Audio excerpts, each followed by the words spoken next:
Good morning, everybody. Thank you for coming. Today we're here with Tepo Tulku. Tepo is a Lama. He was born in Lhasa, Tibet. At the age of 3, he was recognized as the 8th Tepo Tulku. A Tibetan Buddhist Tulku is a Lama, a spiritual teacher who has taken the vow to help all sentient beings escape samsara, the wheel of suffering. He is consciously determined to be reborn to continue his lineage. The most famous example of a Tulku lineage is the Dalai Lama. In 1959, when Tepo was only 5 years old, he escaped the Chinese occupation in Tibet. Some monks carried him over the Himalayas and into India. They also brought the Dalai Lama out of Tibet and into India. Tepo today will be conducting the Tibetan Blue Buddha Empowerment Ceremony. It's a ritual transmission of spiritual power from the teacher to the students, enabling them to deeply connect with the blue-colored medicine Buddha. The blue color symbolizes blue sky, healing, and compassion, allowing them to tap into the potential for inner healing and purification through meditation focused on the deity's qualities. Tepo, I'll turn it over to you. Okay. Well, thank you very much. So, my name is Tepo Tulku. So then it's been Tulku means reincarnation, but we all are reincarnated. We all are basically rebirth. Everybody are reincarnated. So we all are human beings. I'm a just simple Buddhist, one of the Buddhist practitioners. Not enlightened, nothing. I'm still practicing, and only the reason why I came here when they asked me to do some blessing of the medicine Buddha, because I think it's very important. We all who believe, we all human being, sentient being, all want happiness and no suffering. That's no matter who you believe, any religion or not, everybody looking for peace and looking for happiness. So I thought this is a very good opportunity. We're all here together and have a blessings from the Buddha, blessings from any spiritual or lineage, whoever you belong to, and they all will come here together. That energy generate, and that positive energy will affect to better world. So when I say Buddha blessing, it not necessarily you don't need to be a Buddhist. Buddha means enlightenment. So whatever you visualize, any you connected with your God, whoever enlightened person you connected, you can be connected. That you don't need to be particularly forced to be a Buddha, as we call Shakyamuni or medicine Buddha. Medicine Buddha means healing Buddha, healing enlightened Buddha. So we came here together to, when I say, when people maybe understanding of the Buddha's blessing, Tepo Tulku given Buddha's blessing, it doesn't necessarily to be I'm a holy person, give you a very special, particularly something to secretly some kind of empowerment. But I do have, to that connection, I do receive many blessings from many different High Lamas. And that's why I was just transformed over to energy to share, as not as my personal, and also because I received so many different teaching and especially medicine Buddha empowerment from Great Lamas. And let's say Tibetan, we do have mainly we have 4 different lineage schools. Tibetan we call Nyingma school, and Kagyu school, and Sakya school, Gelugpa school. Nyingma means the red hat school, and Kagyu means the black hat school, and Sakya means the white robe school, and Gelugpa means the yellow hat school. So I'm very fortunate to get all different lineage great lamas get opportunity to get blessed. So I'm here to put my all energy from the all different school great lamas energy together and share. We basically are all together to share. And and I will explain a little bit more, talk about Tibetan Buddhist. Basically, you all been here, many practitioners, you've been to study or you've been interested, or you maybe know, but still as I'm a Tibetan, I just will explain a little bit more about Tibetan culture, Tibetan, what we believe. So let me do the first one, to do the ritual, and then after my ritual, then we will talk more about that practice. Then we can have some question answer. Maybe I can learn something more from you, then I can learn from you too, from me. So, so that's the good opportunity today. We're all here together. And so, beginning, always we do the Tekrepuji, and then we do the purification. Purification is very important in our culture. And every morning you wake up. When you wake up, most important is generate the good motivation.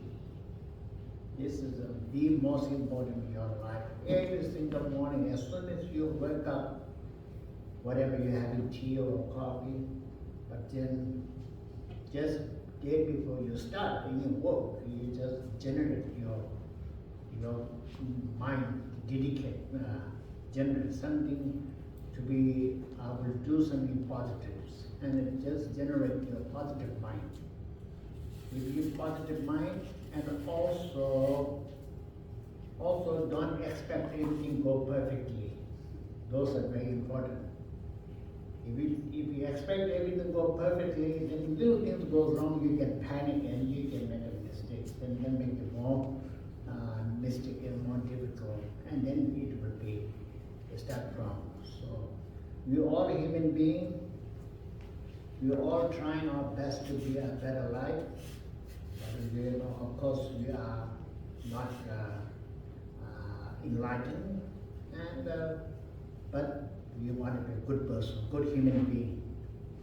So Buddhist point of view, practice is only very simple. Just two main points.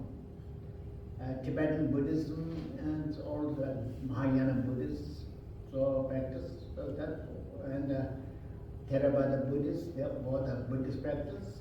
And one morning you wake up, most important is you will try to do best. Human being try to help others. Very important, you think about others. As long as you think about your others, more important, then you will be get less stress. And then, if you cannot help, I'm not going to harm to anybody. These two are the most important. Every morning, your wake up, your generation, your mind, think about. I will do something be helpful to others. Helpful to others doesn't mean be your friend, doesn't mean to a human being, all sentient beings, all the sentient beings. All the sentient beings need happiness, not going to hurt. So if you save somebody's life, animal, bird, anything, it is a part of your practice. So we call non-violence. So this non-violence in this world, you have to start by individually by practicing generating your mind. It's very important.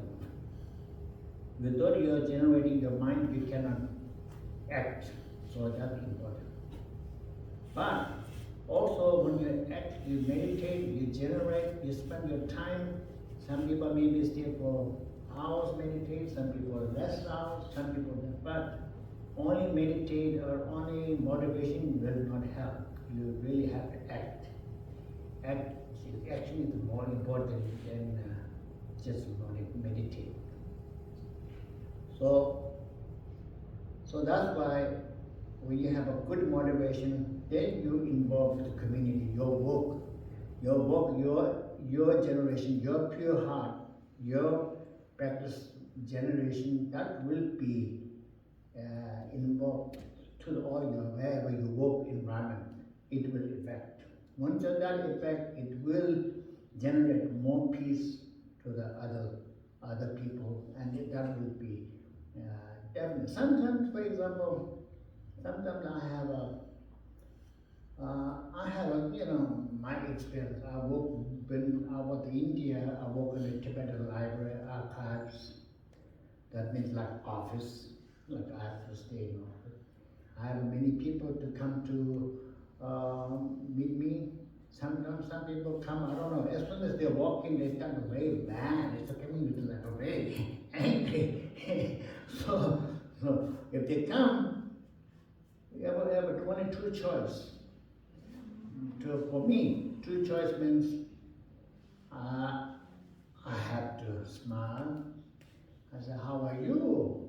Okay, what I can help you, something I can, if something I can feel like I have something I can able to do it, just then soon as that degree, the person gets cooled down much from the 90% to 70%, 60%. And then, not like a react, like I don't get you, I look like angry, you are look like, then that may not going to help. But you listen, what is he has to express. You listen. And you listen. If there anything possibility you can able to help, you can help. If not, you have to some kind of solution to make him first very important to calm down. After he calm down slowly, then there's a lot of things we can share and we can find some solutions. And if you feel like you don't want to have a time, you don't want to get involved, best thing is, I love to talk to you, but right now I have no time to go somewhere else, but I will see you, make sure I'll see you tomorrow, next day, and try to make it a little bit distant about there.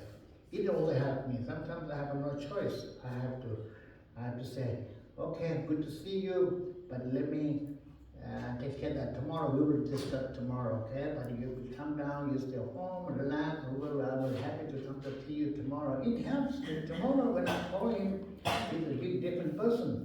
Not like that person who came yesterday. So this kind of thing is very many we have to help. It's not like somebody coming to hatred. You show your reaction, be very angry or something. It's not going to help. It's not going to solve.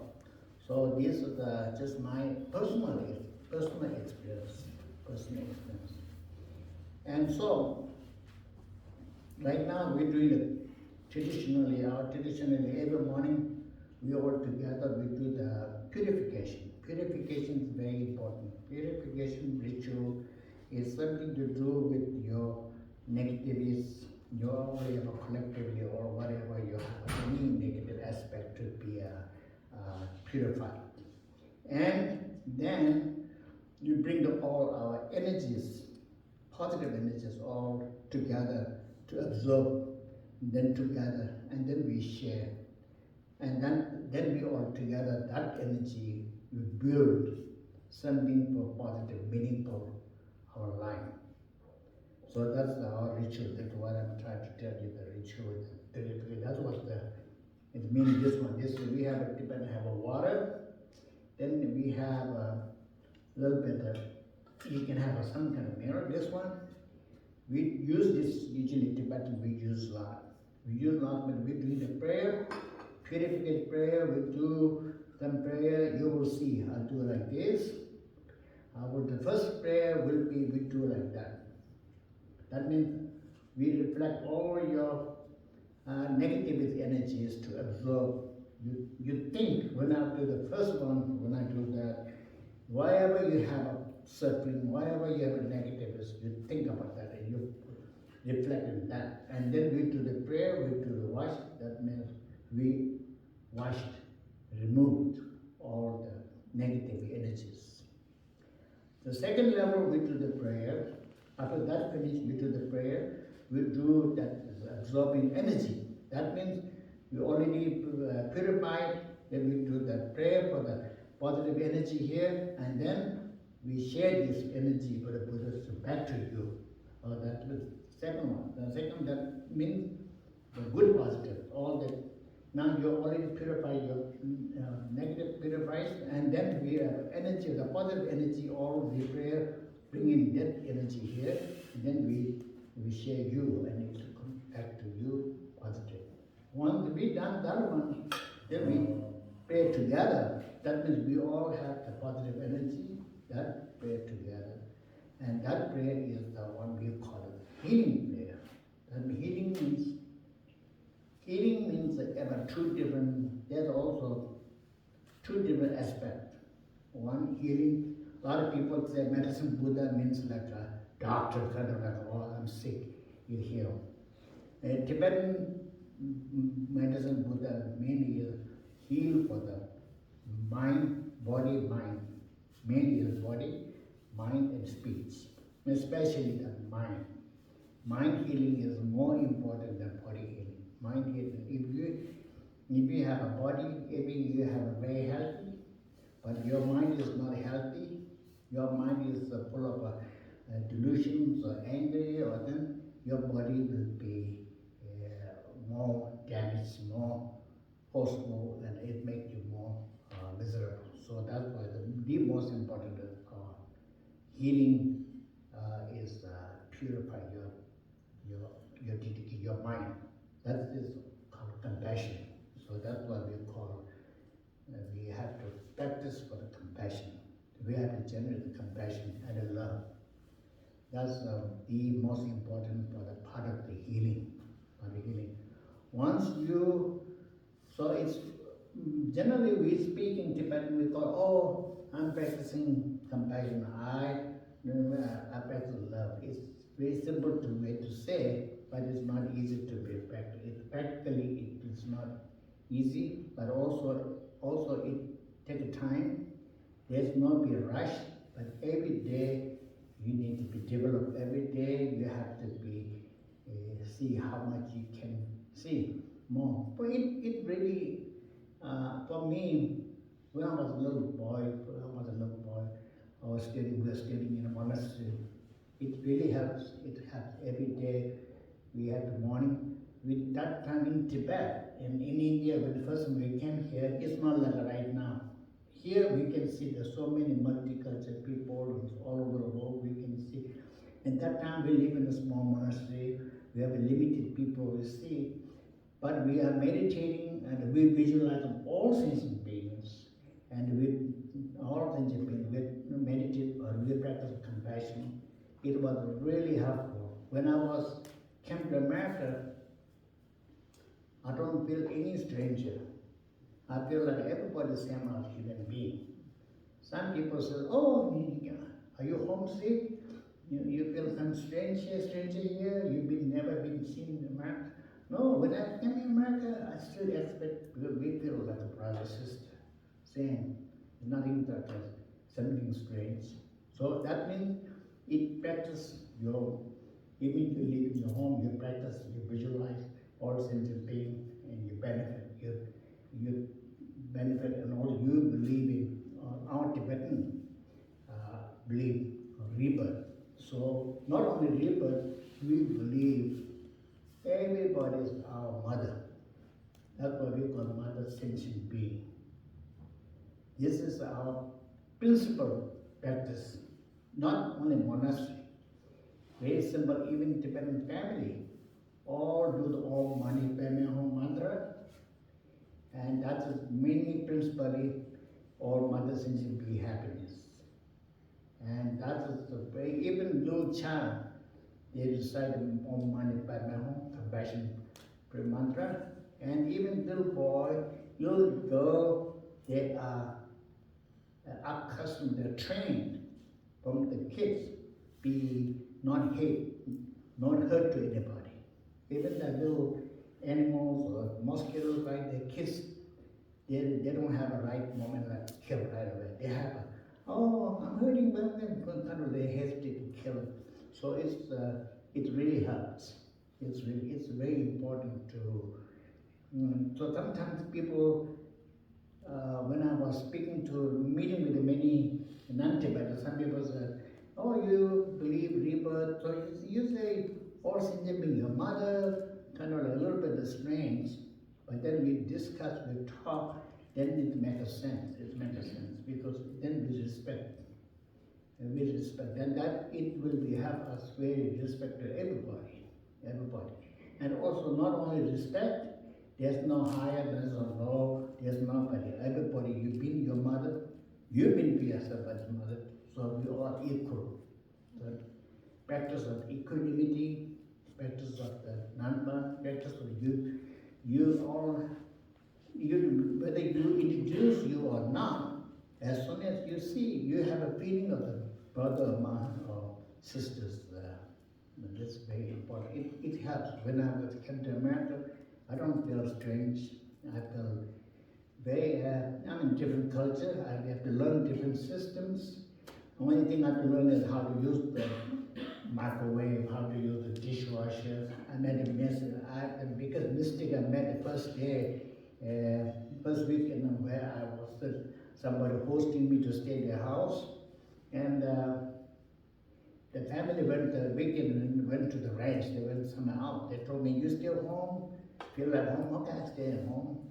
They showed me the dishwasher and everything. Then I put everything in the dishwasher, and then I made a mistake. I put the wrong soap. I put the regular soap in there, and then I was comfortable standing. Suddenly I see a lot of bubbles from there. I have to spend like hours I was cleaning. I don't know. But they showed me how to use, but I didn't attention well which soap I had to use. So I thought that the new soap was put there, and so those things mistakes. You can make a mistake. A lot of different cultures have a different way to live, but generally speaking,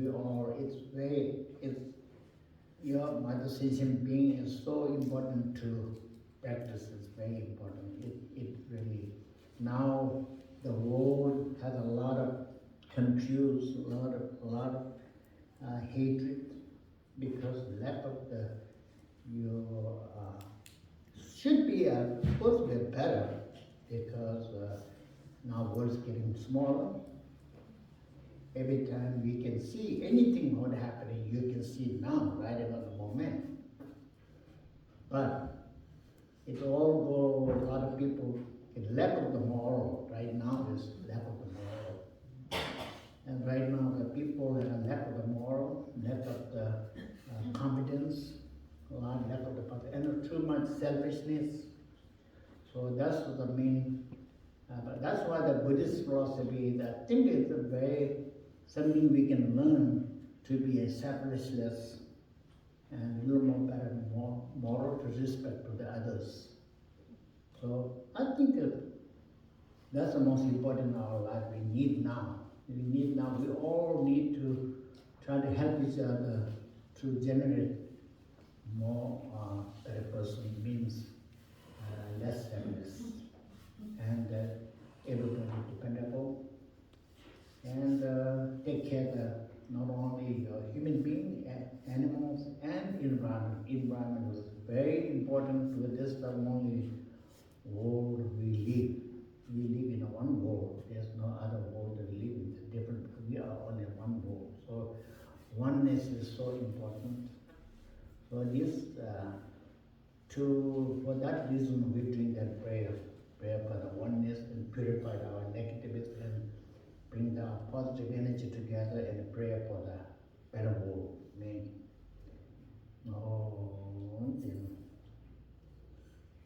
Now I need to use a different glass because I let the mic go. Come here.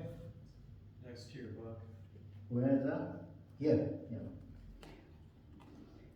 In Tibet, we don't have option. We can see everything. Now in America, they make an option. Then now that became a habit. Now you don't have this, you don't see. You don't have this, you can't see. In Tibet, we don't have any glasses. Our eyes fine until you die. Most times it's no problem. Now here, we go to eat. Every time I go to see the doctor, they may give you another different glasses. But anyhow, it helps. Thank you. So please, everybody, I'm doing the prayer in Tibetan, but mainly your focus is to generate for all your negative energies all to be removed, and then you think about the negative or whatever you're suffering, whatever your problem, anything you have to bring that away into the my mirror, and then purify it, and then later my second, when I show you the mirror, with all our, after purification, all our energy, positive energy, all to be the Buddha's blessing, medicine Buddha's blessing, to be shared to everybody. And then that energy is not only for you, just for yourself. That's how you can generate, you can benefit to the all other beings. I don't have a time to that each word to be translated, because this is more like a prayer, so that I will just do the prayer, or you can meditate, or generate all your whatever your interest for your positive energy, you can do that.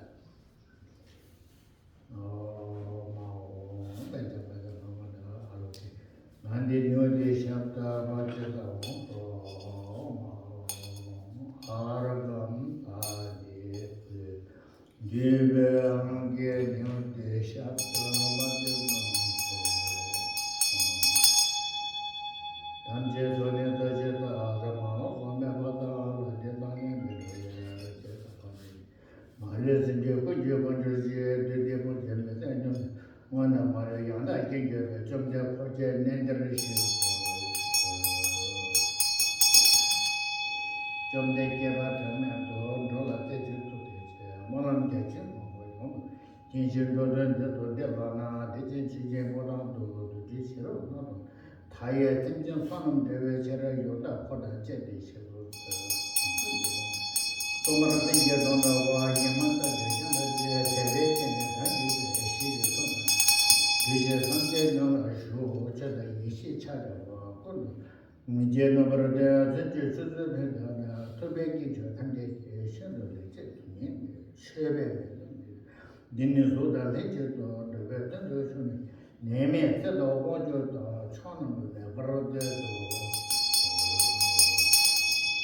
Jumden, Germale, Dajana, Gabriel, Dala, Chish, and Tolo. Yawara Shaka, something that she sent to the Dala Chin, Daya Roman Demra, Dana Dola to the year, Nature to do it. Chizijaba, Dajaba, the Chomde Shubu,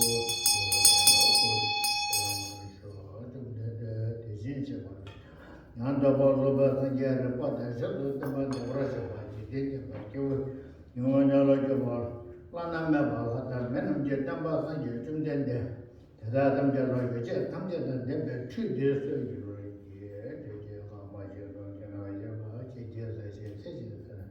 In Jimmeraka, whatever child, number the register number, some general, Hayagin, Tamaye,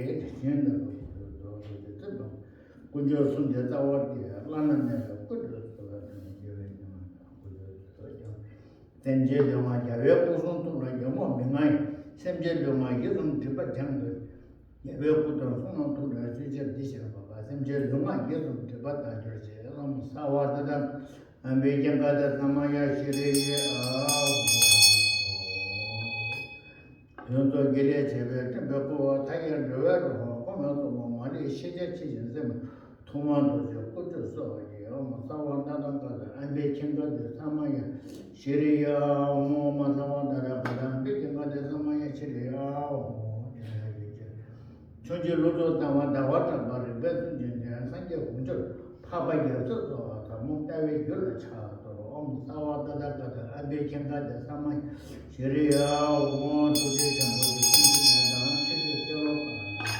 배절로만 넘어져서 냠린치를 들어 꽂아서 엄마 사와다다가 안배경가데 사마 시리야 마가와다다가 안배경가데 사마야 시리야 nembanyemen tamba chomde de yesap tamba chite mibam go yewe rongde papa thongme she ba sangye chantu sono kodris om sawatada ambe kimba samaya shiri ya om sawatada 재미있게 먹고 되면 간직게 소지도 먹어 가베셔라 사와다나 가다 안비긴가 돼 삼마야 시리야 사와다나 안비긴가 삼마야 시리야 사와다나 가다 안비긴가 돼 다들 떡밥한 게 꼴도 기리시도 담지도 파도 그저 나는 맞아 제일라만 나가 꼴도서 사와다나 안배경가다 담아야시리야 어제도 그들라마 도제창 가는 건데 신경도 소단도 몽골도 된다면 현재라만 나도 그들도 사원 안배경가다 담아야시리야 한게 따라를 벌라왔다 도제 땡지 맨마치 라마서나 몽골 제라도 몽골 라만 나도 그들도 사원 안배경가다 담아야시리야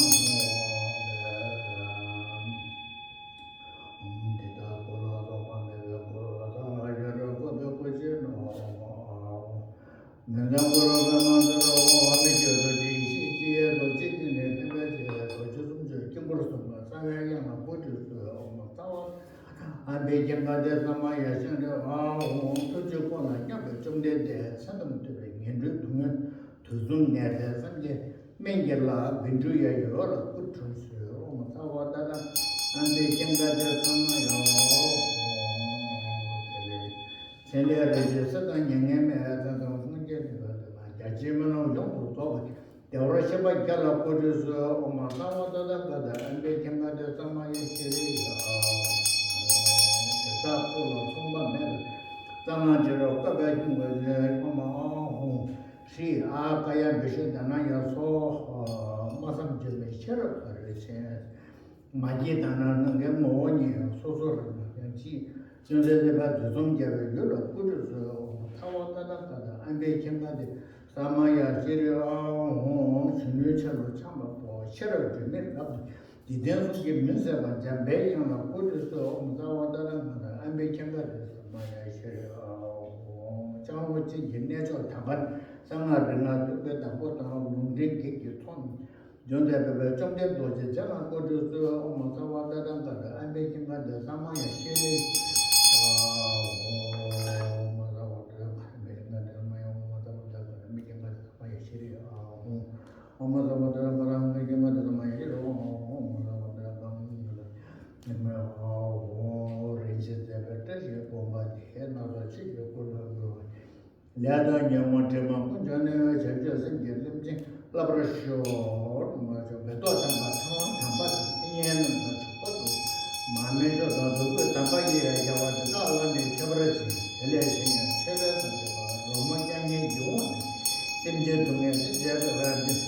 지금 소드러내 교제 담주 군저 담자로 최대한 나쁘고 렌지면도 소자로 지들을 잡면 나서 야와는 최대 대신 다게 대신 시 본부 세단 제는 저 연대적으로 남다로 떠야냐 자로 떠야 되니 이제다 다게 네버고들 본도 중도로 지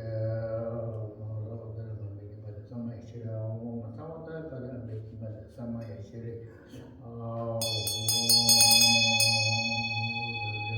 kola talani kesan tabar de jo debe jebe ta jeba ye de singen na cha la jeba ye sama na roba sangi wole toji jinji rola de jere zela cha to la shin chalo chama jo wa shiri de me ra de jidin sum je 저 배경 차 장로 진기 내죠 상하리나 거기 답고디야 롱딩 계기처럼 좀더 도지서라 차도 하던 한이 집에 제게 그러면 용바관에 들다가 정말 용라 차도 지제 좀 초지 지대는 뭐 저도셔봐 매에 땡겨고 다가 말에 그다 담겨로 다마이 와 차기요 다 뭐제 그거는 다게 와담지 이게 진기도 되면 단도만이 돌아가야 오고는 자아들 뒤집되는 이 상계는 상계 책이 원하셔 대들어지지 얘는 먼저 봐봐 탐제 여와 단계서 뭐 그다음에 뭐 메시지하거나 야지야 야지는 여와 단계들라도 제가 대버셔만 탐제는 어다 담아 통한다마다 뭐 생연도 주버도 마음에 줘도 그 마음이 여와다가 이 저버 뒤에 나도 담바는 그죠 담아지만 뭐를 아니 봐도 거기 겨울다가 와다가 내 처를 지쳐갖고 남의 여다 여와 탐자잖아 영화도 아무쪼라 되게 또 여와고나 찬데 처벌이 여자체다 때문에 온게네 너담마다 대신이 있잖아 대번 다게 개버지 대다 탐자 다게 소소로 쉬어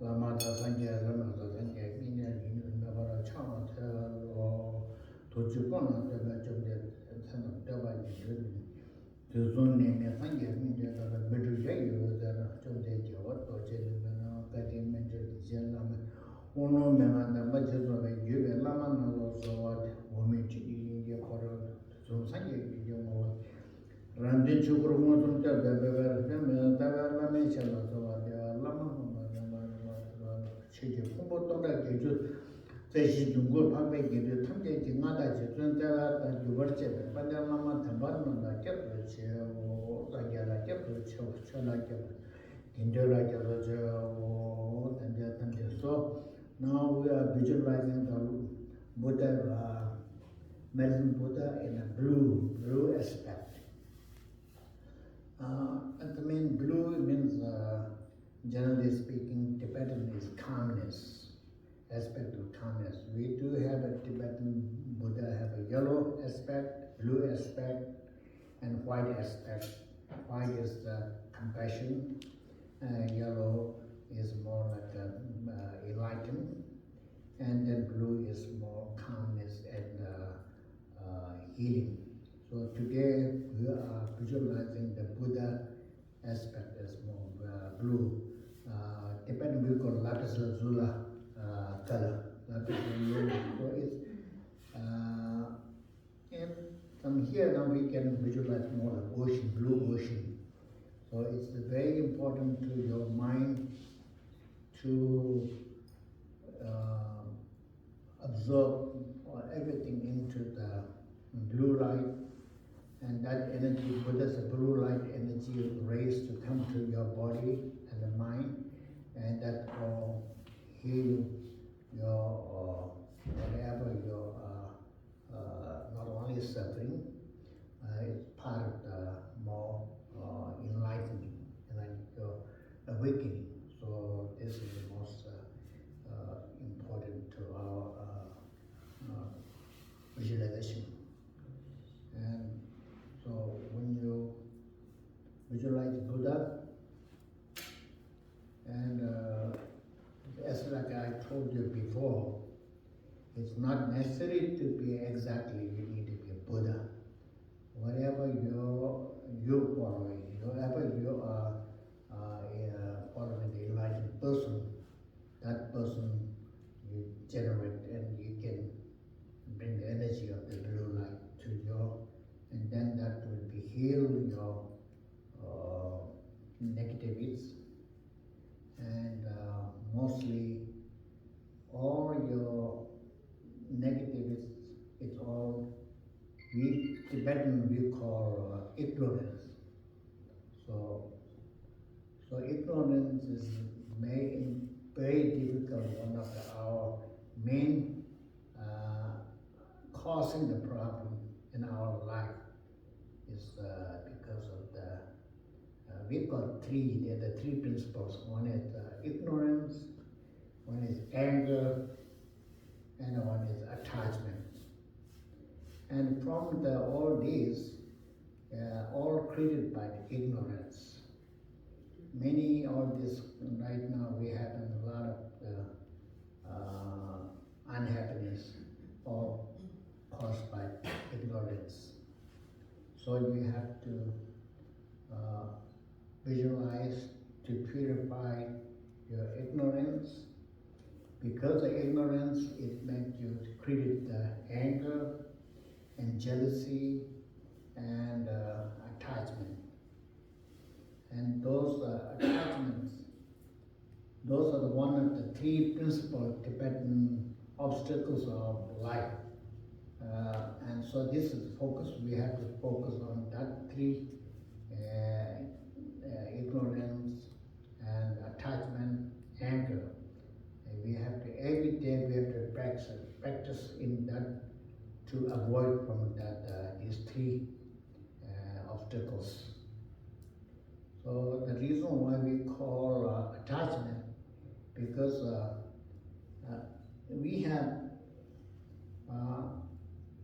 this life now, especially this life, this generation, we are lack of the satisfaction because of the all we depend too much into the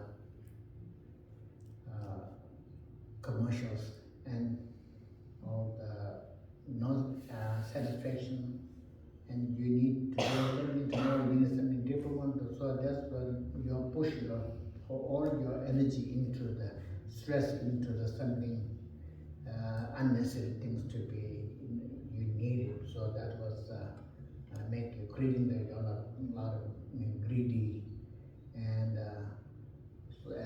lot of suffering. That was the main cause of suffering. So it's very important in your life is satisfaction is the most important in daily life. You live in this life, then you need a lot of things. Of course, you're not you live in this world, but you don't need a lot of things, unnecessary things. Thus, you need to practice something. You live simple, whatever you need, but don't go beyond your capacity. That makes you your stress life, and then that makes you sometimes. One thing is, I don't know, I hear maybe a little less jealousy, maybe. I don't know. Before, people have a lot of jealousy. Jealousy is one of the competition, kind of family competition, all those things, unnecessary things. Those are the really, you have to look. So, in that case, Tibetan we call, every morning we do meditation. Meditation, it has two different meditations in the beginners. One meditation is your focus. Meditation means focus. Try to less distraction and focus. And some people believing meditation means you go stay in somewhere quiet place, you stay quiet and meditate. That's another way to the meditation. But main meditation is awareness. Awareness is the main meditation.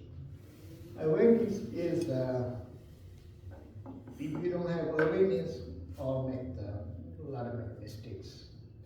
So meditation doesn't necessarily to be you have to be stay somewhere else or by yourself. No. In this example, like you're driving.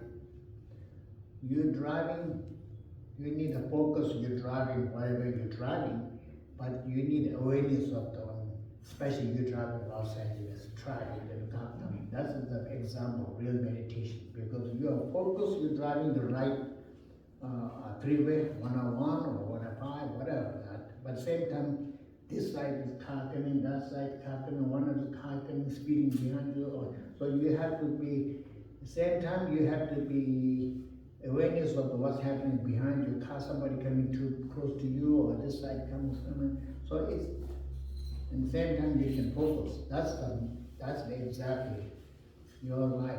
Your life is exactly our life. We live, looks like right now we live like this, but still your life is like a freeway in Los Angeles. Everything is like, so, you know, you physically, you're thinking, oh, I'm here, I'm staying here, but actually it's like a freeway.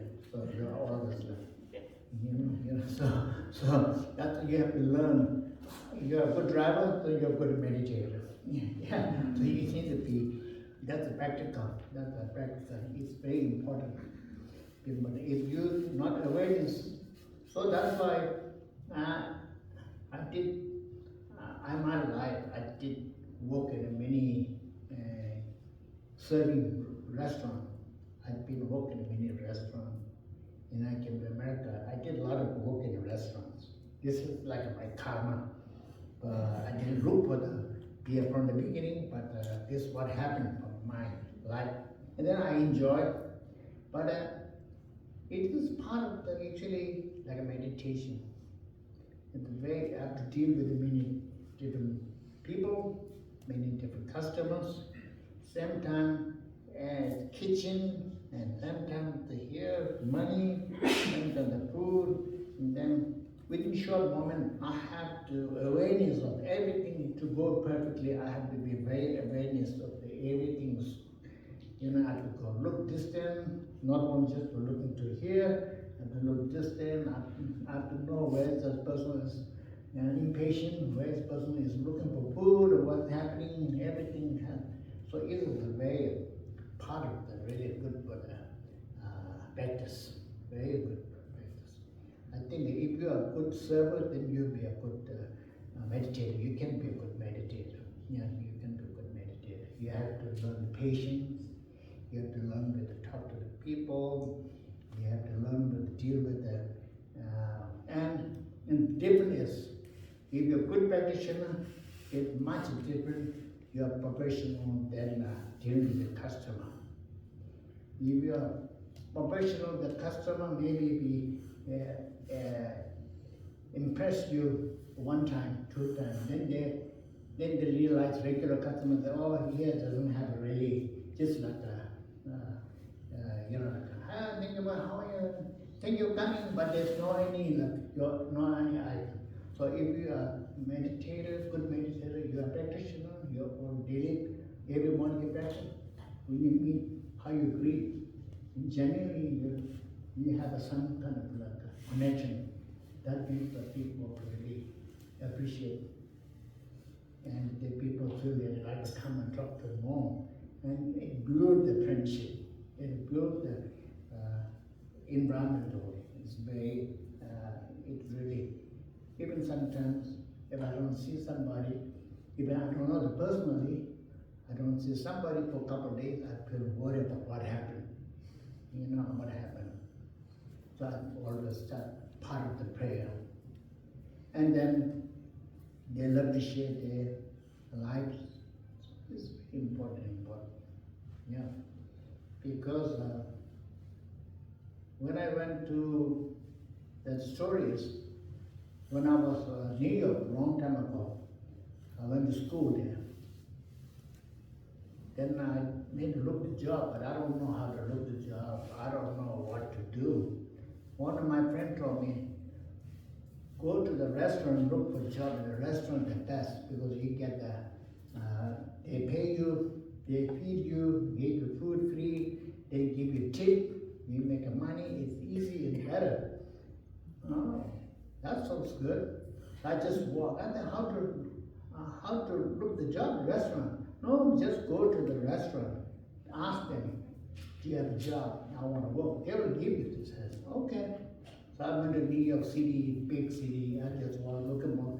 Somehow I just walk into one of the Italian restaurants. Looks like I even doesn't know that. I just saw one big restaurant. I just walk in there, and there's a gentleman there. Then I find out he's the owner, Italian restaurant. He told me, "What you want? What you want?" I said, "I want a job. I want to work here." "Oh, you want to work here? Okay. Do you have experience?" They told me. I said, "No." Then he was a little upset. He told me, "You don't have experience? You tell me you want to work in my restaurant? You leave. You leave now, I mean, you go." I said, "Okay, thank you." I left. And near the door, he called me back. "Hey, come back, something like that." I said, "Okay." I just come back.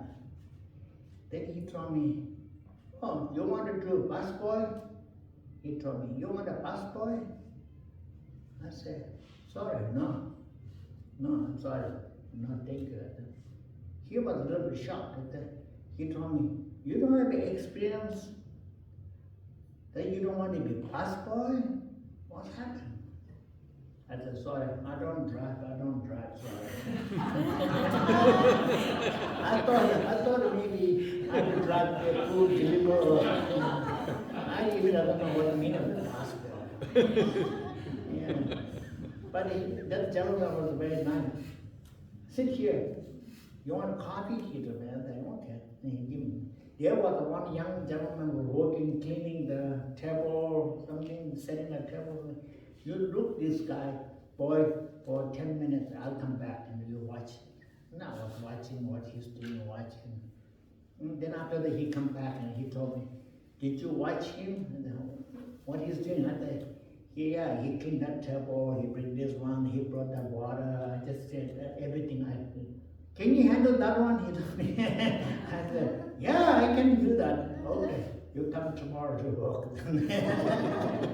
So I got my job. The first job was busboy. Yeah, so that was how I learned serving the food. Yeah. So it's very important. The main, I'm just talking the story, main important I'm talking about is meditation is sometimes awareness is very important. Then you live alone by yourself to meditate. For my personally, I cannot stay too long meditating because it takes long time to stay longer. Because at the beginning, don't force yourself to meditate, focus for a long time. For short hours, maybe like 10 minutes. Then slowly you can be half an hour or 45 minutes. As I have a good friend, we would joke a lot, but one of my friends, I was meditating, we were roommates. I meditate like 10-15 minutes, I just go up and go making tea and coffee. And he was still meditating, he'd come out for an hour. Then he told me, "Oh, your coffee is cold." "No, I was meditating." I told him bullshit. Because my own experience, if you stay by yourself, you meditate. I mean, you do meditate, I mean, it's good motivation, good practice, but at the same time, it gets more distractions. But then I was right there thinking, "Oh, I think I have to do laundry today. Or maybe I have to go to this shopping today." Everything, what I want to do, everything coming in my mind and making more distractions, building more agendas. So it's very beginners is very important to meditate. It's a short meditate, and then by your practice get more extend more minutes extend. Then once you become a good practitioner, then no matter how much distraction is coming to you, it will not going to affect your focus. Then you can stay. Then it's like you're driving in a freeway. You are driving, but still you can see so much stress coming there, but you still can awareness, but still you can drive perfectly. So that was my experience. I mean, all individuals have a different experience, different. So I cannot say everybody have to be. So this is my personal. Now I can do half an hour. I can do half an hour comfortably meditating. So, but that one took me a long time. Yeah, a long time. But same time we have a Tibetan, we have a retreat. Okay, that's different. That's we can spend whole day. Well, that was different because the morning you come to retreat is basically more workshop. We have a good teacher, good instructor, whatever teacher, guru will teach you the level what you want to be 1, 2, 3. So according to your capacity, he will train to you, and you go follow that. It will be really retreat is very helpful because retreat is not only by one person, but you can be 5, 6 people together, and slowly you can be your individually. And so we have many Tibetan Lama who are very great meditators. We call hermitage. They stay in the life in a cave and meditate and peace. And their energy is really affected the whole community. That was very special. But we cannot do same. Everybody are different people, different aspects. So we cannot do all same. So it depends on your individual base. So that was very important. So what I am trying to tell today is your environment, your Buddha's blessing is something you, not only yourself, that your energy has to share to all sentient beings. That's very important, very important. If you want to live this life comfortable in this planet, we have responsibility to take care of this planet. It's very, all our individual is a very important responsibility, and also that effect, it helps. And especially now, I think that before, I remember when I was in India, Tibet, we don't have an internet. Tibet was very isolated. We do meditation, we generate all, I told you that before, but we all got the visualization, and we don't hardly meet anybody too. We are very small. Now, through the social media, everything all became very small. And also, good or bad. Bad part is that there are a lot of misinformations, more misinformation than good, the real information. So many distractions. And unfortunately, I have some good friends. We were arguing, I don't know, because I always use Facebook. I use a lot of social media. A lot of my friends, Tibetan Lama, they don't like social media. There's just too much, don't do that. That's the reason why the world is getting crazy, because good people don't use social media and don't input anything. They live in alone, and they let the other, let they create more distractions, more misinformation. So that's the somehow is go to extreme. So for me, to social media is the power nowadays. You cannot avoid it. It's important. I think that we are good to think about something you can communicate. You can contribute something good energy into the social media. It will be helpful. I think it's much helpful. Otherwise, people who are really good practitioners, they really want to be peace. They were isolated from the social media, and then younger generation all depend on the social media. The younger generation get experience something more negative information than the positive energies. So it's really I don't know what I cannot say right, good or right or wrong, but that's my experience. because for me also, I can say, I was a monk, I was a lama, I was a monk. Right now, I'm not a monk. But first time I thought, and when I give a monk vow, I thought, that one maybe mistake now, I maybe less opportunity. But now I think I was not monk, but it may have better contribution to the younger generations when in Tibet. So I kind of like became more like a bridge between the great lamas and between the younger generations. The reason why I'm saying is culturally, we have so many Tibetan great lamas. When they visit to any places, 1,000 people come, get a blessing. We were very fortunate to get a blessing, but it can't reach individually. They cannot reach because there are too many people, and lamas don't have time.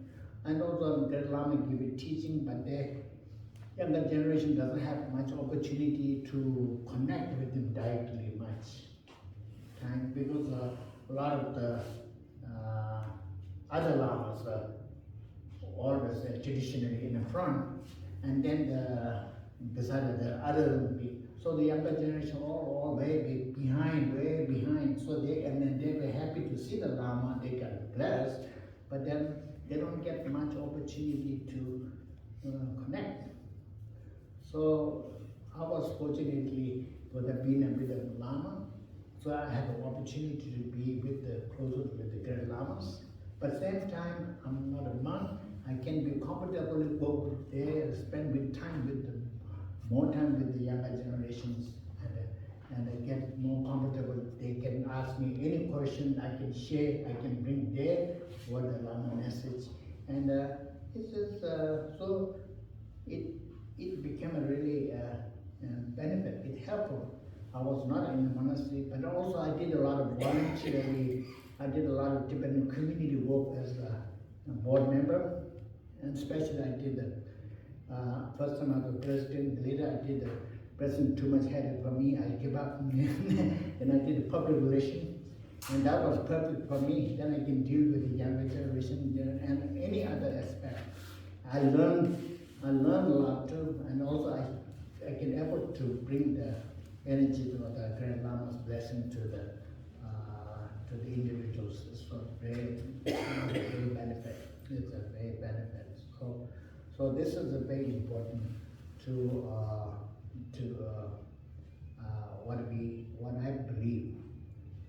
And there is no high Grand Lama or Grand. We all are one human being, and we all have each individual have a good aspect, and we have some lack of something, but there are some good energies. So we have to share all the energy together, make this oneness. So it's very important. Oneness is very important. And then traditionally Tibetan Jewish lamas stay there. There's some rituals that are different traditionally, but generally Tibetan, we read the history. All the great lamas, even Lord Buddha, they enlightened, meditate in the cave, enlightened under the tree, not a fancy center or fancy monastery or fancy anything. It's very simple under the tree. That's an example. So you can be enlightened any place, your house. You can be, if you have good energy, you have a good practitioner, you can be enlightened. And you don't need to require any fancy church or temple or house or something. So that's very important to.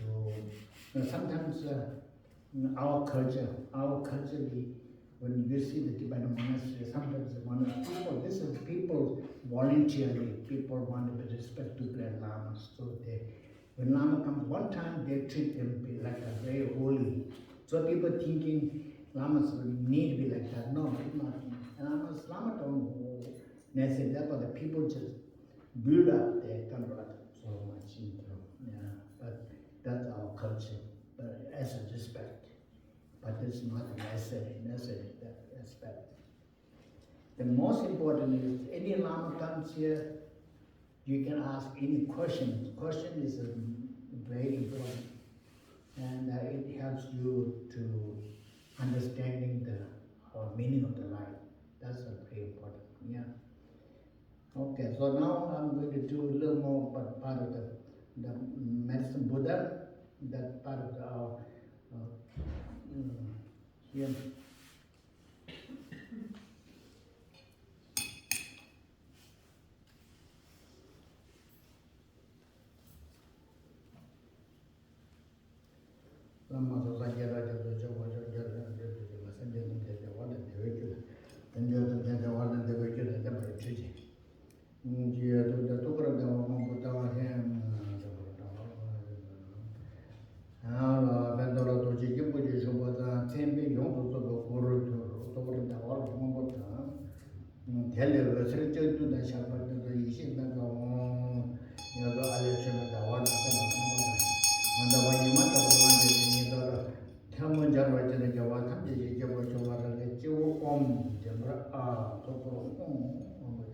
So you have to visualize with the blue Buddha on that on your and here Om and here's Ah, here's Hum. Om Ah Hum. Om Ah Hum. That's the three letters for the Ah Om Ah Hum. That's the purification of the body, mind, and speech.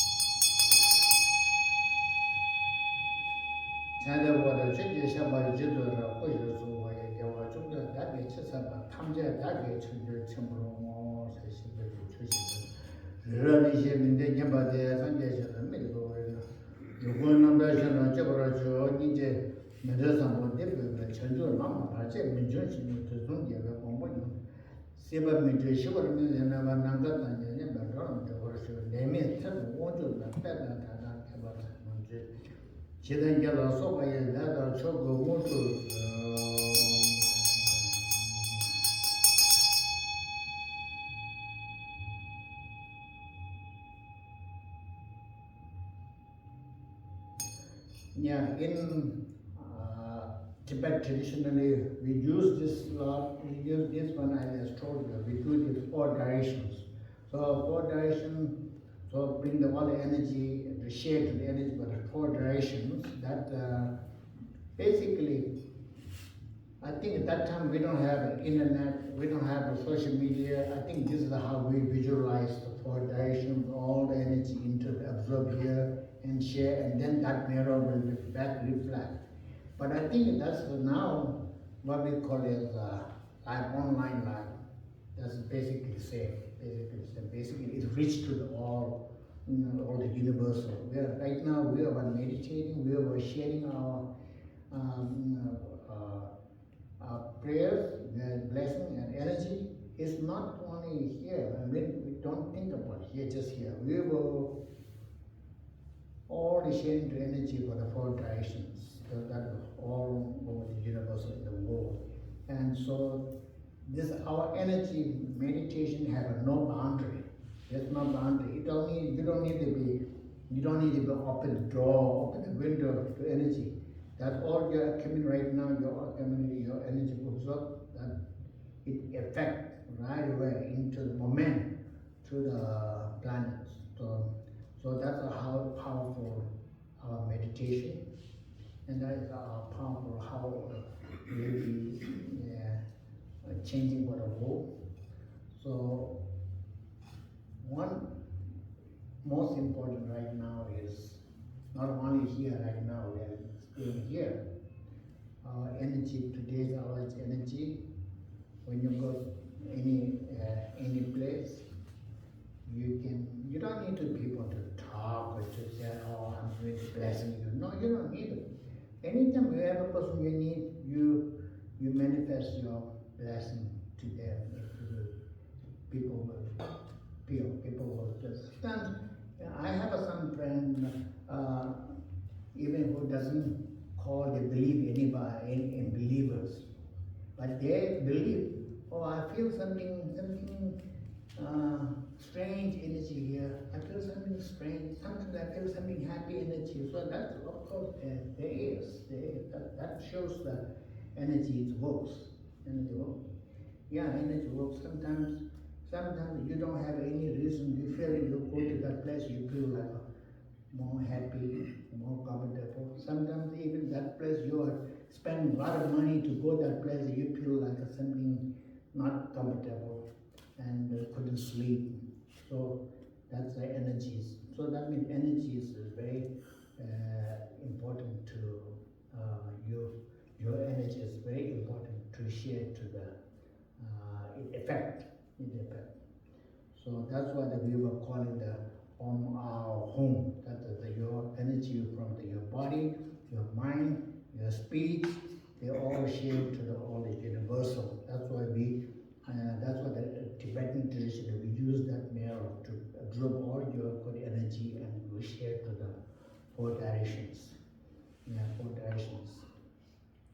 And I think now I think online is that exactly. I think before we don't have the internet. That's why maybe that's what they're symbolizing. Right now, because when I was we have a teaching and we have a event, we have online recording. We were speaking here, but I got a comment response from India in the moment. That means they can connect with you already there. So it's how much. So that is how much world is close. How close world now? Yeah. So that's very important. So right now we're thinking we are here together, but actually your energy is all over the world together. So that's very important. So that's what they were, and this prayer was saying basically to because of the way I get in here together, your body, your mind, after your purification, your body, your mind, your speech on our home, the energy may be benefit connected to all other sentient beings. That's basically the prayer is. All other sentient beings.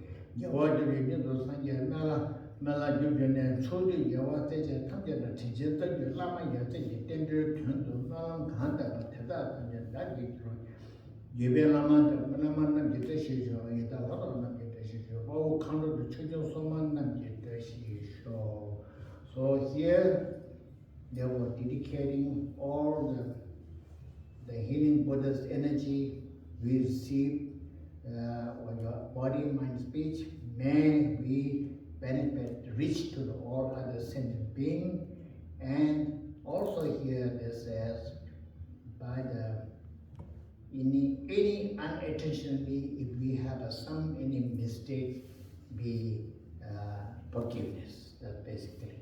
So sometimes you try a good motivation, you try to reach something, maybe unintentionally. Some people might have a different reflect.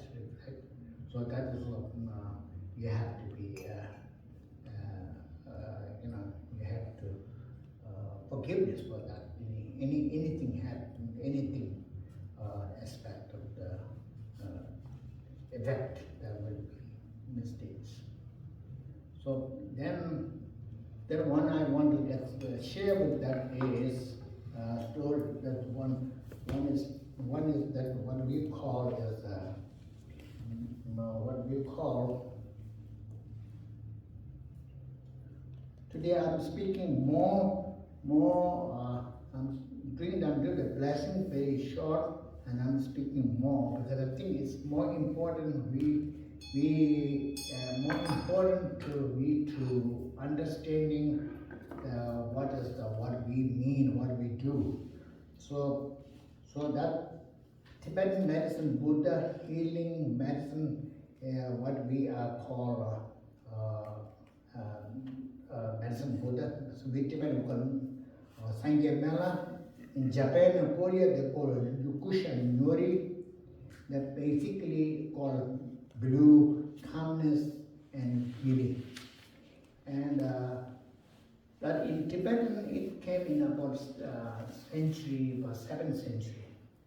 7th century, the traditional came from India,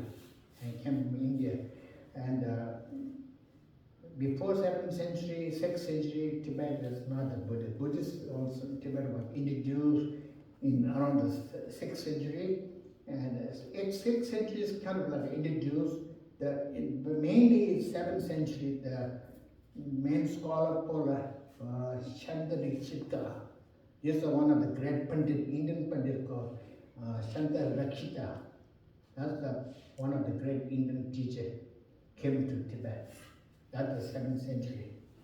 And he established the main established the Tibetan monastery called, the first monastery called Samya. That was 8th century. And then this Pandit, when he tried to establish, then he realized that time Tibetan people need more subdued.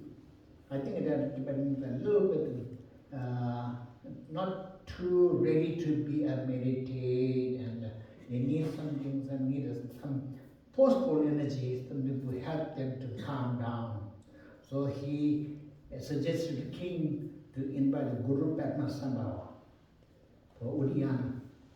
So then Tibetan king invited Guru Padmasambhava to Tibet, and Guru Padmasambhava became the who built the 8th century the Tibetan monastery was established Riyang, and the Guru Padmasambhava became the main Tibetan. Right now, we still one of the main founding of the Tibetan actively. Because Shankara Rakshita, he came just established, but Guru Padmasambhava came to Tibet, subdues all the Tibetans, all the negativities, all this aspects, and then he can forcefully Tibetan to become established more into the Buddhist Mahayana practice. And it was like 8th century, and then what we call Tibetan Buddhism became a Mahayana practice. And then that time we have now we have 4 different lineage Tibetans. The first Guru Padmasambhava, through that we call is Nyingma lineage. That is called Red Hat lineage, Red Hat Tibetan lineage. And the Tibetan, that was we call from Guru Rinpoche, the medicine Buddha.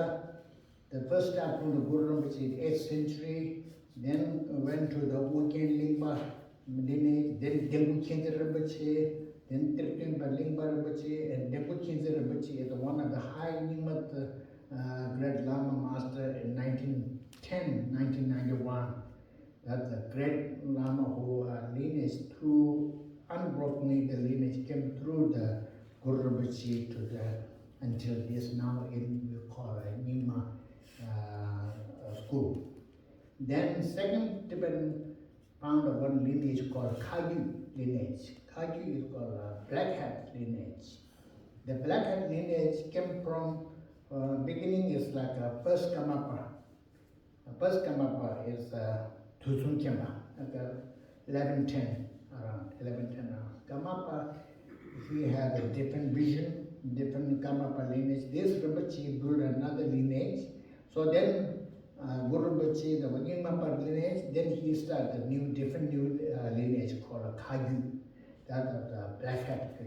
Then that Karmapa, first Karmapa, then second Karmapa Ugyen Rinchen, then 8th Karmapa Michu Dorje. Those are very well known.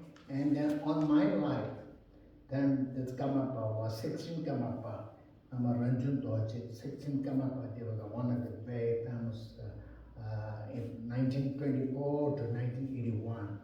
And now the 17 come up called Ukien Tile. He was born in 1985, and right now is a come up Kagyu lineage is still that lineage that. And then we have a Sakya lineage. Sakya lineage is the number 3. Sakya lineage is come from Sakya Kongani with like a 1092 to 1158. That is the master or the founder of the Sakya is more like a practicing Lamrim. Lamrim is a part, but it's more like a meditation and the Lamrim for the traditionally. And then right now they call Sakya Deepamus, well-known Sakya Tenzin, 41st Sakya Tenzin. And then Sakya 40th is Sakya Tenzin Laon in Tungajingbo. And right now we have 43rd Sakya, Jana Vajra. So on my life, the 41st Sakya Tenzin Laon Kunga Tekchen Pemba Rinpoche is one of the most great Lama, one of the great Sakya lineage holder, and his son 42nd became a Sakya Tenzin, that's a Ratna Vajra Rinpoche, and third one is we call Sakya, right now holding is a Sakya Tenzin Jana Vajra, is a 43rd, so it's a Sakya lineage is a 43rd. Then for me, my lineage, I was studying at the Gilupa Monastery, is from Tsongkhapa. From Tsongkhapa to right now is until now, from the Tsongkhapa to the too many different lamas came through, and the Katamba Dibankara, and then became Dalai Lama. He's from Dalai Lama, and then there's a great Lama from the Gilupa. There's a tutor of the great Dalai Lama, and his son Dalai Lama at the present, he's holding the main Gilupa lineage steady. So these are the all 4 different lineage, but they all lineage different lineage. We have a school, but the same message, same practice. Little different way to practice, and they have different lineage. So if you come to see one of the Sakya Lama, he will give you the empowerment directly through whatever his lineage came from. Sometimes it's not necessary to speak other lineage. That doesn't mean, so sometimes people get misunderstood. Sometimes people misunderstood mean if the person whoever holds lineage, he speak his own traditional, and then other people thinking, oh, he's the only one have this one, not other people doesn't have. It's not that. Everybody have the same different style, different way to practice, different how they can different gurus, but same basically same teaching, same practice from the Buddha came from. For example, like me, I got teaching that all Buddha's teaching, the Buddha teaching from the Nyingma, from the great Denpo Chinta Rinpoche, one of the great Nyingma Lama, and also I got a great blessing from the Dünjung Rinpoche. Dünjung Rinpoche is one of the main high great Lama who was a Nyingma lineage holder. And Denpo Chinta Rinpoche, I got an initiation, like right now, I just sit down and get initiation. But that great Lama, that Dünjung Rinpoche, I haven't get opportunity to get the initiation like a group, but he came to 1960s to see his own Dalai Lama audience in Dharamsala. I was a very young boy, and after his own Dalai Lama, I am the who hold his hand, take to the Tibetan stand, temple. So we have a reception. So he holding my hand. I remember he was holding my hand from the gate from the Dalai Lama's temple, the palace to the temple to all the receptions. He was keep holding my hand. So he asked me so many questions, and he gave me. So it's actually for me, I get this much direct personal empowerment than the culture, traditional culture. But this is so I have a, still I have to touch every time I do teaching. I always remember is I was a very young boy, but holding I can't leave, so I have to go through all together. That time I was a boy, but now I feel oh my goodness, I was so much blessed person. And then from the Kagyu, his one is 16 Kamapa. I got a teaching from him, traditionally like a teaching initiation from him number of times. And also that time, 1960, we have one school in India called Tibetan Young Lamas Home School. And Tibetan Young Lamas Home School is a very little lamas from different schools all together at one school in Delhi. And so that time, we had a very well-known Lama, now they call here Chuyam Tumbar Rinpoche and Lama Zopa Rinpoche, and a very well-known Lamas. So they all Lamas were trained that time. I was one of those Lamas, but I was youngest one, so I didn't learn that much. I just learned very low because I was too small. Youngest one, everybody was so nice to me. I became a spoiled, a spoiled boy. Even Kamapa Rinpoche was there. He trained me. He also take me. I was the youngest one. He picked me up. He put in the lab. He gave me some food. And I remember that was so much blessing and opportunity. Yeah. Then Sakya Tenzin Rinpoche, I get many teaching. At the Sakya, I'm still getting in India or to get teaching from Sakya.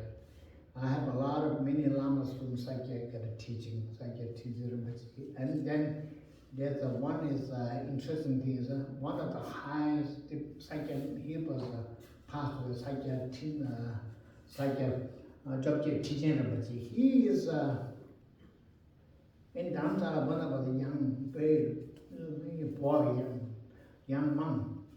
And he was actually initiated me to be used the camera because he somehow, I don't know, somebody Rusla offered him a camera, the Indian camera called clip. So one time I was go to see the blessing from him. He said, okay, this for you. He gave to me, and that was a camera. So that was the first time I ever had my camera to use the click. The click in India like in 1970s. So I just called them when I used nowadays I'm using my phone camera. I said, oh, I got a lineage from the Sakya lineage. So somehow he gave me that camera. It makes them start back to my using the camera. So what I'm trying to tell you is so no different. So I'm a Gelupa practitioner, but I have my guru from Nyingma. I have a lineage guru, the blessing from the Sakya, and from the Kagyu, and from the, so I still practice Gelupa practice, but doesn't affect anything, something. So when you do particular something, your own practice, you keep your own lineage, but same time you can utilize other lineage together, make the more better and more understanding of the. So right now the very important now is the interfaith. Interfaith is very important, and a lot of sometimes people get misunderstanding. People sometimes they get a lot of some people get blamed to the religious, or religious are make the trouble for the all this whole I belong that religion, and then they do wrong together. No, I live in Santa Barbara. I'm starting to. I have we do involve many different, not Tibetan. I'm saying I'm involved with the Islamic and the Christians. We do have a lot of different events together. So I told them, event together is not enough. Event together doesn't make peace. It's more symbolic. Just come together, do prayer together, and then leave. And you even don't know who is this one. You don't know he's a rabbi, he's an imam or something. But we have to build a personal friendship. So I started keep calling them, let's go for coffee together. And I call them, let's have a coffee together, let's invite tea together. And then we share, genuinely we share our philosophy. Then they understand what we Buddhists mean, what we Buddhists believe. I mean, they respect Buddhists, they respect, but still they don't know that if they still don't feel like this, how we could be together. So after we personally development is very, friendship development is very important, and then it makes more world be better, closer, and we can be interfaith leaders can be a much more effective to more peace. So sometimes we just organize, or today the peace day, invite one rabbi, one Buddhist lama, one imam, and just 1 minute they're on the stage, they pray, they leave. First bedroom looks like, oh, that's good. And second, they never connected. They just have a chair here, they talk, and then they leave. So I just take their number, I call them, let's have a coffee together, let's meet together. Please invite me. Then they call me they come to their mosque. I went there, I spent with them. Then they were very happy. When I show up at the Muslim event, they were very happy. And so then we learn. What we learn, Islamic philosophy is very similar to the Buddhist philosophy, not different. Not harm anybody. Not harm anybody. Don't kill anybody. So then they told me, when I discovered about all this problem of the Middle East, I can comfortably discuss with them. And they said, whoever people who, even they use the Allah, but if they kill somebody, that means they are not somebody, especially if they kill a woman, they are not Islam.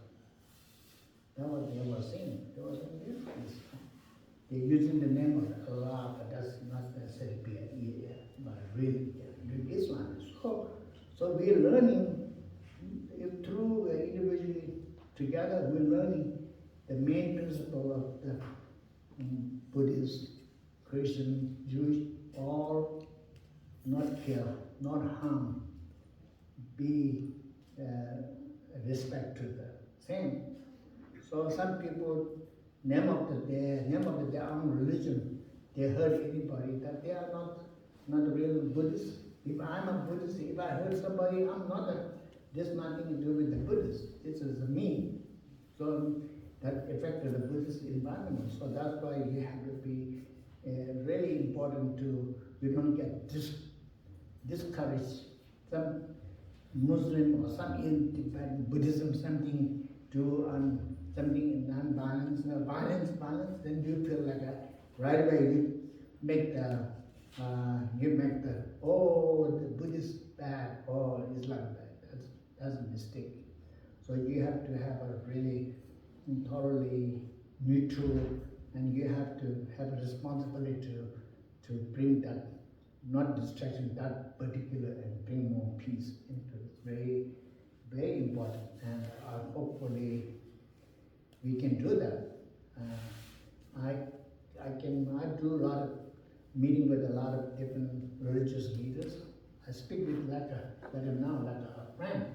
I don't speak like a formal, more formal, not like what I call dialogue, kind of like a round table dialogue. We just meet and talk, and we share, and then especially when we sharing with the food, makes more friendly. I don't know why it's always happened like that. When you have good food together and you share, we have more time and we can share genuinely personal. Personal is very important. That's what I'm learning. So that is my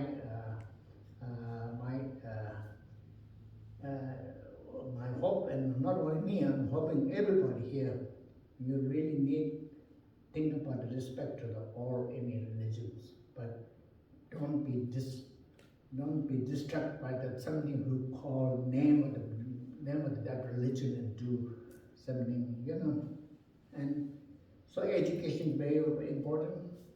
You have to be education, but also education, but you need spiritual.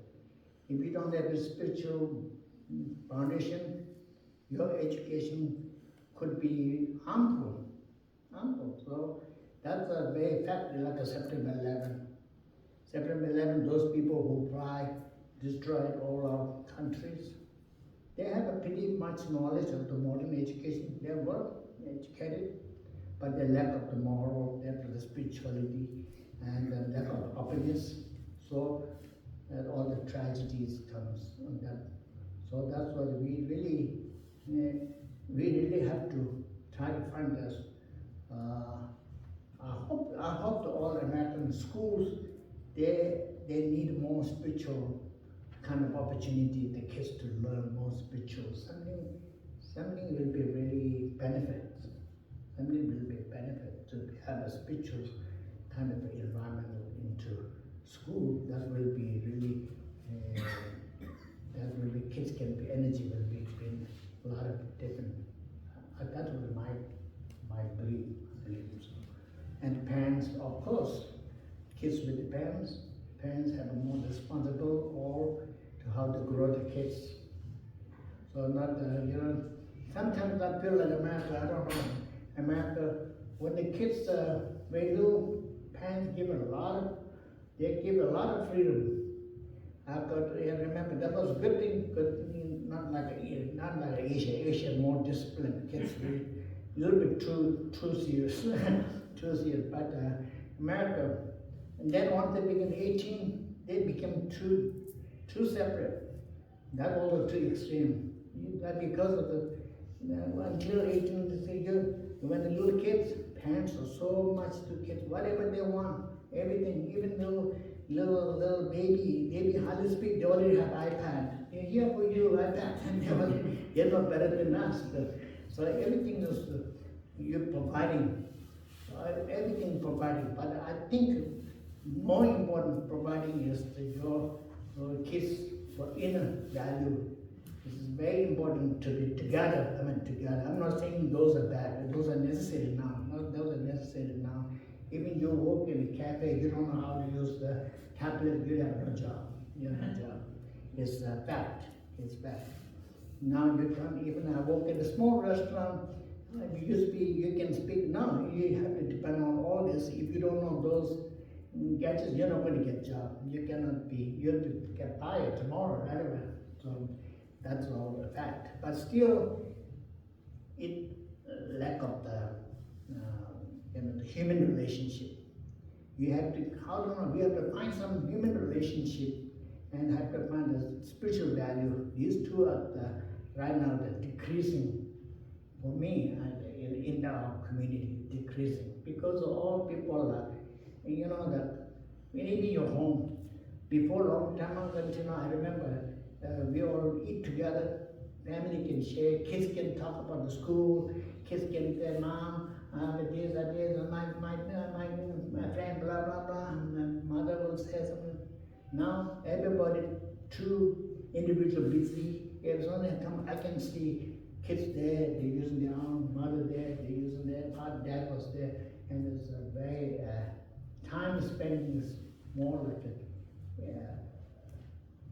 closeness, physical is distant, but they are reaching to some other places, but reaching to so many different, somewhere, I think these are good or bad, So we need a balance.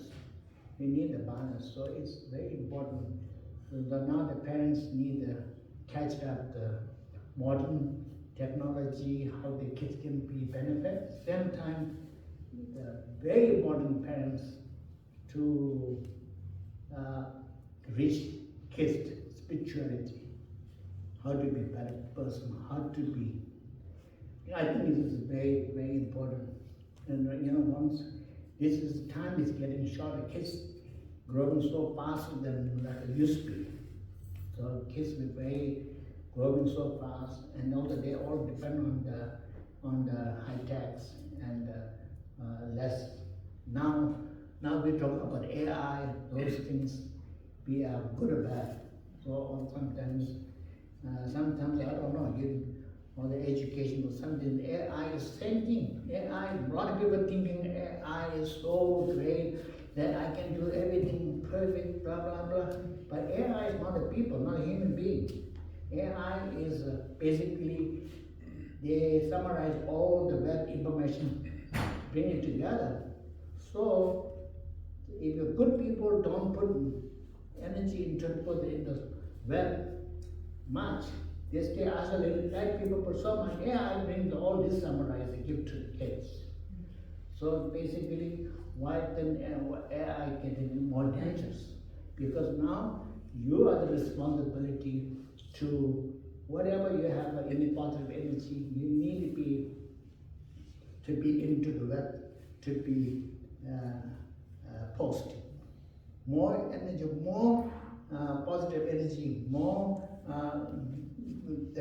you give the right information as much as you can. AI summarize that will be improved. It will be benefit youngers. Otherwise, a lot of I have a meeting with good people that I hate it, I don't do such, I don't look at them. Yeah, but you don't look, it's okay, peaceful, but the younger generation getting less misinformation because of all the misinformation. People who get more the AI summarize and give it to the younger generation, and the younger generation getting a lot of the misinformation from your AI. So because I learned this from my AI, I learned from the Tibetans. Yeah, I check in Tibetans. A lot of things that they're not giving the right information. Even I know which is right, wrong. Because they are summarizing from the different sources, they come together. And then if you're the person who don't know how to write judgment, you get wrong information. So people forgot AI is people thinking AI is like a Buddha, like a lion. It's not the AI, it's just machine. Just people, a lot of people just put together and make that summarize AI. I mean, it's very amazing. You just do within a minute, they give you a lot of information collected. But 60% I was looking and taking some information. What I know, they are not correct. Because it's not their fault. Because good people who are really knowledgeable, they don't want to put it there. And people who are exciting, they have less knowledge, they have a very exciting, they put a lot of things, whatever they feel, they understand, they put it. And then AI collected all this information. So that's what it's like. So very important. Everybody should take the responsibility to make this world better. So don't be isolated, basically. Don't be isolated. Take the responsibility. So basically I'm saying don't be, just complain. Just complain, not going to help. Yeah, we need act to be a positive to bring it. Yeah. You know, so if somebody bad driving very bad, you have to help him to drive safely. Just complain he's bad driver, it does not going to help him. So that's basically, and yeah, that's what I was now new generation is changing. So thank you so much. I talk too much.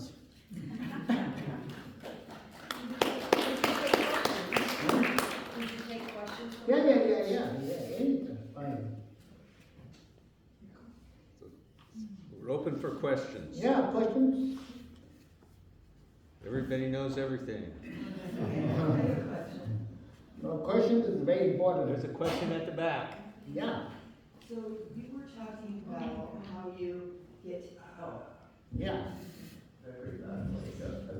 you were talking about how you get together with your friends in Santa Barbara from different faiths.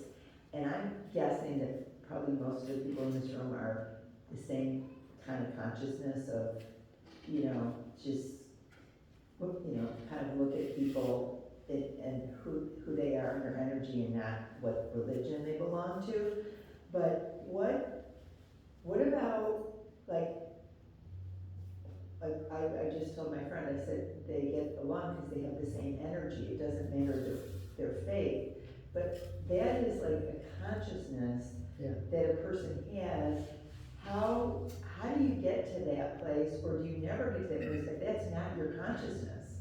Because there's, I mean, how do you get there where you wanna have coffee with, or you want your friends or your family to have coffee with other people and just not judge them for their politics or their religion or anything, just be together? How do you get there? Yeah. First of all, to meet together people is not like agenda. I want to be go there and tell him what I want, It's like we meet together, very important together, and share genuinely, open your heart, and just whatever you meet together, there is always they have some. It's not necessarily be spiritual, your personal, with some kind of story. Basically, it starts with the story. It always starts with the story. And the story is very important to. And then, if you have generating the good motivation, you could make any kind of story that will can bring to the positives. Bring to the positive. As soon as I meet somebody, sometimes they say, good morning, how are you? Oh. So some people, okay. So that means, okay, so we meet, we share, we talk. Sometimes you just smile. That only, don't need to talk, just smile. It helps, And so energy doesn't necessarily be you like to be forcefully. If anything aspect you, most important is not a fake smile, not a salesperson smile. It's more genuine from your heart. You open your heart.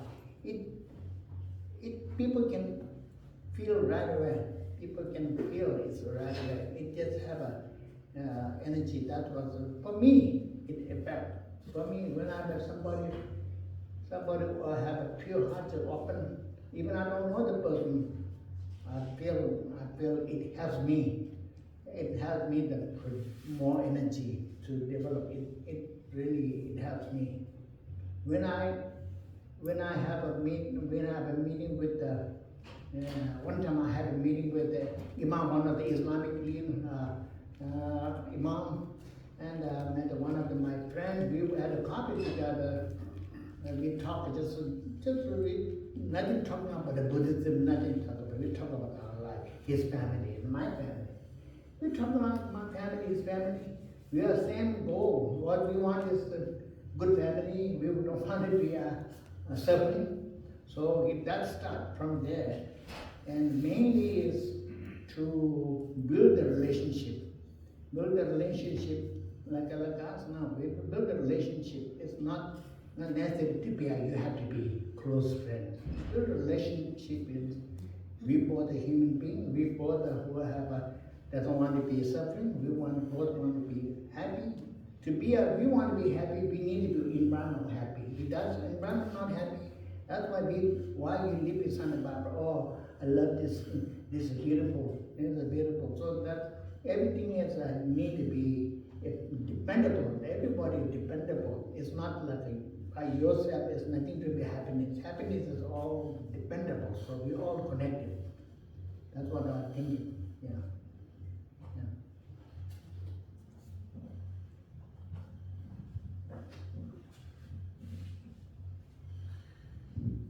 Hello. There is a member in my community who is committing moral crimes. And as a leader of this community, I feel responsible to protect the community from this person. And so I am going to create a system or processes that if this continues by other people, there's a protocol to follow. But at the same time, I fear that if I just expose this person, that they're going to run away and continue doing this to other communities. And so I'm interested to hear your perspective on how I can approach this person to help them heal. What you say, that begin, Sorry, what? yeah, Would you like me to repeat the whole thing? yeah, maybe don't mind, maybe, No. yeah. Okay. There's a member in my community who's committing moral crimes. Yeah, And I'm interested to know how to approach that person to help them heal. yeah. Yeah, that's, you know, the healing is a lot of different way, depending on the individual environment. Like, for example, like if you're dealing with the crimes or people have a lot of anger, there's no way you can make this person be guilty or you have to him to understanding we are same human being. You have to make first the person who have crime, as soon as you have you throw it there, you are a bad guy, you are mistaken, you are terrible, then that's not going to help. It has to show the genuine something that we are same human being, we are how. Then you can listen, number one is very important, listening very important. Second thing is how you approach it, or I mean individual base, it depends on individuals, but mostly don't let him at the moment be you are terrible person, you are terrible. In Buddhism, people making a lot of terrible, even we pray, people who kill people, we pray for the people who kill, we pray for the victim, but we pray for the kill, because we believe in this is his ignorance, his anger, by temporary is we believe all human beings could be enlightened. So that means every individual people have a Buddha mind. But they are, because of different circumstances, you were victimized.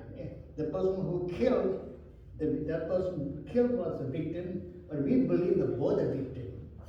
We believe in this is a victim, he is no. We believe both are victim because he was a victim because he was unfortunate. He got a lot of different involved in negativities in there and couldn't purify it, and then he made a mistake.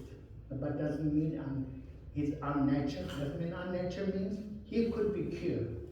He could be cured. We could be enlightened. If you find him a right person to be, he'll be a person to deal with him. He could be maybe enlightened. Somehow it can be a much better person than used to be, you know. So it's very everything is what people do who are crime. We believe they're all temporary. We don't believe those are. We don't call in the Buddhism. We don't call bad people or hopeless. We are more focused on those people to make more hope and make them more understanding them too. To do that, I mean, it's not easy. Like you are doing the right thing, but you have to accept. It's a very necessary. We have to be open heart, and you have to find the solutions. Of course, they're all depend on the individual base. But most important is Buddhism. We don't call them. We pray for both equally, because we believe that they are all human beings. He may be his mistake. That's definitely a mistake.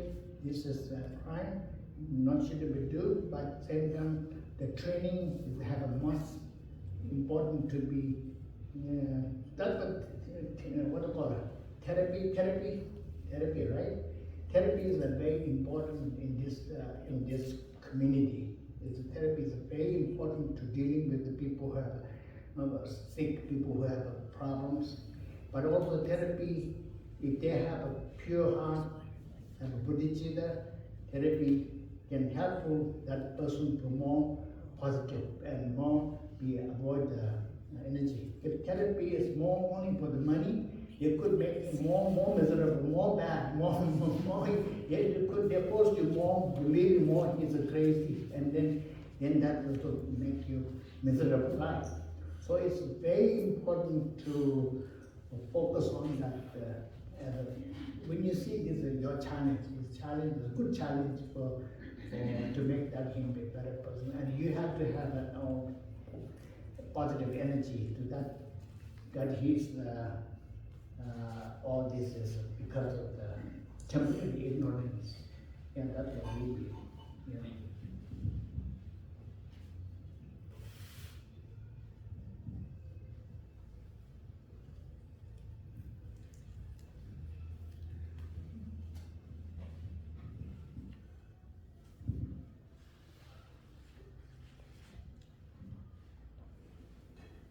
You can ask question or you can give me any advice too, not only question.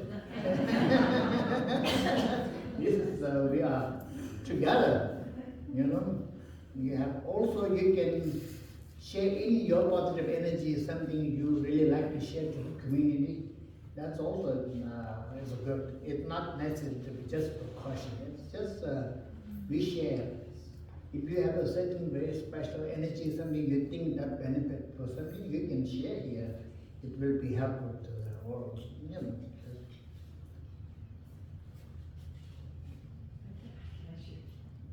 In the back? I saw this movie, I think it's called The Shack, and I forget the lady's name, a black woman who, she plays God.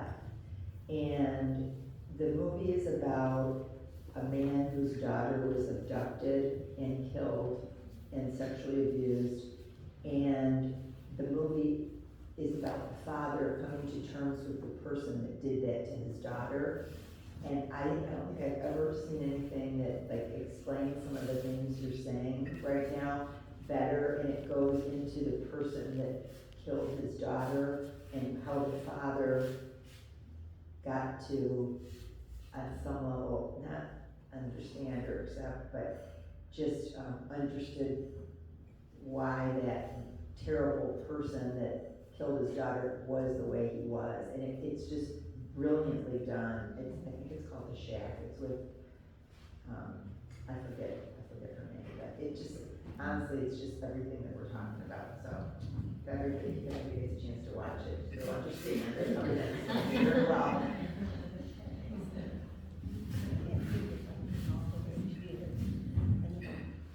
I have a question. Yeah. There's times where I feel that I grew up Catholic, so there was like this idea of a good angel on one shoulder, where it made me do good things and listen to my parents, and then on the other shoulder was a little devil. And I wonder where there's times when I feel like there's this devilish voice or thought that comes, and I feel like I want them to go away. And I believe that if I try to get it to go away, it just stays stronger. So I think of using mantra to help me calm down, get in a stream of consciousness or awareness, that I'm aware I have this bad thought. And I'm wondering, does that sound like I'm just making something up, or do you think that it has some kind of benefit to use mantra to help when either the thought or even the deep feeling of anger, like if I had something happen to a daughter of mine, I would really have a hard time not wanting to attack the person that did something harmful to anybody, but especially to your own daughter. So does the mantra have, is that misusing the mantra, or is that something that you think might be helpful? I think I understood half of your saying. I think that because the echo makes me a lot of whoa. But anyhow, mantra is very powerful in Tibetan. Very powerful, very necessary. People, when we do, not I think only in Tibetan, in India. India, when I go to India, many festivals, a lot of times they are chanting. Chanting is very powerful. Because chanting, when you chant, The mantra is a very special, that focus in that makes you to focus all your body, mind, every energy into that. And that, what I can say example is concert, same concert. You know, people go to concert, they were so much into that time, or they're paying like $100 there to go there, they get crazy and it's just in a different world. Similar, that mantra. Mantra is one of especially mantra has a meaning, especially, for example, Om Mani Padme Hum, that's a general Tibetan common mantra for compassion. It brings you the energy for the peace. You know, even people don't understand the real meaning of the Om Mani Padme Hum, but that mantra, once you chanting, people all put the energy that develop your soul inside is much. It's like a life, it brings you your life. So it's a mantra is one of the very powerful to put your focus together energy, and also that heals. That heals means I think that you are chanting is very. Chanting is very heal means. If you say like this, you talk, it could be you are focusing, could be you are a little bit, could be boring, but mantra chanting and everybody in that moment, you put all that energy in there, makes you so much in oneness, and that develop your energy, that immune system, that build up the more like a high level to high level. So this is the practice of the more like your building the immune system into the more higher. So that's what is the mantra is. But some people, the mantra have a very secret energy, secret. But I don't personally, I'm not sure. But because some people, Tibetan thinking mantra have a different, because mantra, mostly it's mantra in Sanskrit. In Sanskrit. The Tibetan people think in Sanskrit, they don't know that not Tibetan, it's a different language. They're thinking, oh, that's very unique, but it's unique, but it's not necessary to be in Sanskrit. It could be changed translate into the English. You can translate English, but then problem with the English is that's why the Tibetan Lamas don't want to translate mantra into Tibetan. They keep that on the mantra in the Sanskrit original, because when you translate it's different interpreted mistake. It goes a little bit, it doesn't get the right energy, translated. So even if you translate into the English, you lost the translation will lost 30% with the energy, the meaning, and the feeling there. So it's much important in this, keep the meaning separately, but focus on that mantra just for, don't think about the meaning, just the mantra to share and chant is very, make that energy. Once your energy build, but it's like I told you, it's like a medicine, make you even like, and I know we have a lot of medicine to make that, you get that when you can develop your immune system, but then it doesn't last long. You need foundation, you need to continue into that system be developed naturally. To do that, the whole day you do mantra, you're not going to help. The mantra is just a moment to help you to build, bruise your, then you need your practice continually to be, utilize your practice into the reality, into your life. That is the most important. But a lot of people just, the mantra is very powerful, and then after that you just separate, forget it, then it doesn't work. But you have to be that energy, when you energy, you have to try to keep that energy into your life to continue to, then that will be much benefit. Otherwise it will be benefit, but it will be short-term benefit. If you can keep the practice, continue, then that your mantra, powerful mantra, become a very benefit for your life. You know.